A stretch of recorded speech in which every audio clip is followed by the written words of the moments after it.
Hi there, I'm Stewart Clarke. I'm the editorial director of TBI, Television Business International, and today I'm joined by Will Saunders, who is the creative director, digital at BBC Studios. Will, before we get into talking about expectations for the year ahead and some of the stuff you're working on, it might help if you just outline what that role means. Of course, the BBC is such a huge organisation.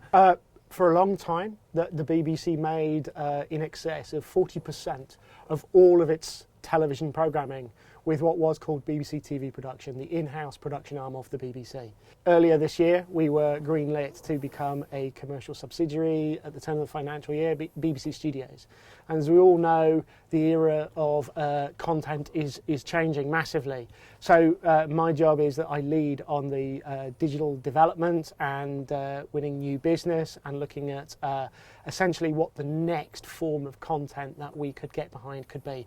And obviously, in doing so, we have some amazing TV shows to augment and to play with, and some amazing talent both on screen and off screen. Is it a case of using some of the many thousands of hours of content that the BBC produces and working out what you can do in that respect with emerging technologies and different platforms and so forth? Or is it in fact about creating new content using emerging technologies and for different platforms? It's a bit of both. And I think if you look at some of the big brands that we play with, so everything from Planet Earth 2, which genuinely is now a multi-platform production. If you look at some of the views and the way in which content has been created for third-party platform, it's had huge uptake on platforms like Facebook and on YouTube.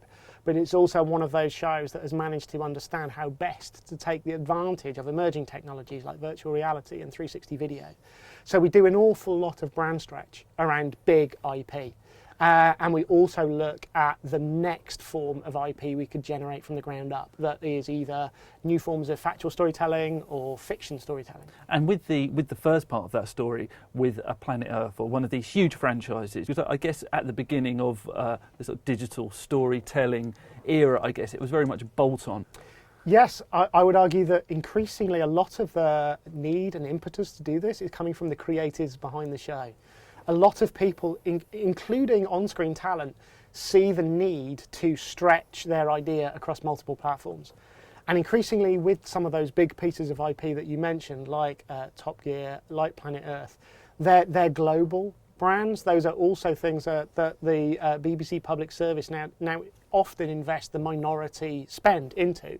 So shows like Planet Earth 2 have investment from around the globe and also think of themselves as global propositions. So they have to think how they will work on social platforms, on in emerging platforms like Oculus and Google Daydream, and there's a lot of thinking about that idea that moves it beyond a linear experience from the outset. Quite often the challenge is in getting the funding to be able to deliver on that. And as the BBC is a licence fee funded organisation, of course it's BBC Worldwide as the commercial piece as well. But do you, in terms of the funding piece, do you rely on that licence fee pot, or can you go and work with brands, for example, in interesting ways? To a certain extent, you will rely on commissioning to be able to support some of the ambitions that you have in this area, and they're increasingly doing that. We worked with TV commissioning in the autumn of 2016 on a proposition to support a TV season on BBC Two called the Black and British season, to which they commissioned a whole digital raft of projects. But equally, when you have shows that do have global investment, it is possible, often with BBC Worldwide and with other investors, to get additional funding to support digital activity around your show. And Will, if we're talking about working with existing IP and stretching the brand, really are we still talking about ideally driving eyeballs back to some kind of linear broadcast or driving eyeballs back to kind of a TV show? Is it in some senses very clever marketing about stickiness around a brand? It can be something where what you're looking to do is, by saying we invest into a form of digital activity around this, we're looking to drive up the consolidated or on-demand performance of the show. But increasingly that's a very difficult job. People don't naturally want to leave Facebook to go to iPlayer. These are walled gardens. They're kind of carefully gated communities that are kept and designed for you not to leave.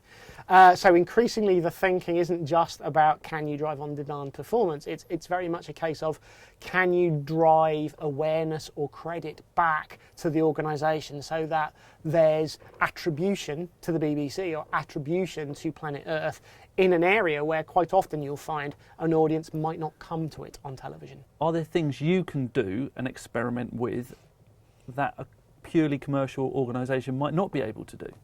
I think the BBC is in a ridiculously fortunate position in order to have what you call creative risk capital. It really is, in the UK, the place where you should expect to see innovation that takes you into areas where possibly other broadcasters might not be able to go yet. Because the ROI isn't necessarily a monetary value. Yeah, I think there's no ROI, but equally for the BBC to have value, it needs to be able to reach audiences. So it doesn't necessarily live in an era where it does innovation for innovation's sake. It's always trying to work in a way where it's anticipating what audience behaviours will be, and it's generally doing this in a way where it's seeking to work out what the audience benefit of doing this kind of activity is. But is there a template in any shape or form now where you have a big juggernaut franchise or brand? Do you now know what you should do across Facebook, across Snapchat, across Instagram? Are we at a stage yet where there are certain things you would do at a certain stage, or is it purely case by case? It varies very much from IP to IP and brand to brand. If you're asking for kind of who are the most evolved players in this space, if you look at say shows like Doctor Who, I think Doctor Who has a very strong understanding of how it works across platform to platform, how it develops original pieces of IP that connect to the brand but aren't necessarily from the makers of the TV show. So for example, last year Doctor Who won an award for a coding game that was created in order to teach children how to code, but it used Doctor Who as the front end in order to get audiences there. Okay. So Doctor Who has a very, very well evolved and always has had an understanding of how it should work on different platforms. I think we mentioned Planet Earth too, but I think the Natural History Unit, who creates so much natural history and Earth content, also have a very very literate understanding of how to make their IP work across multiple platforms.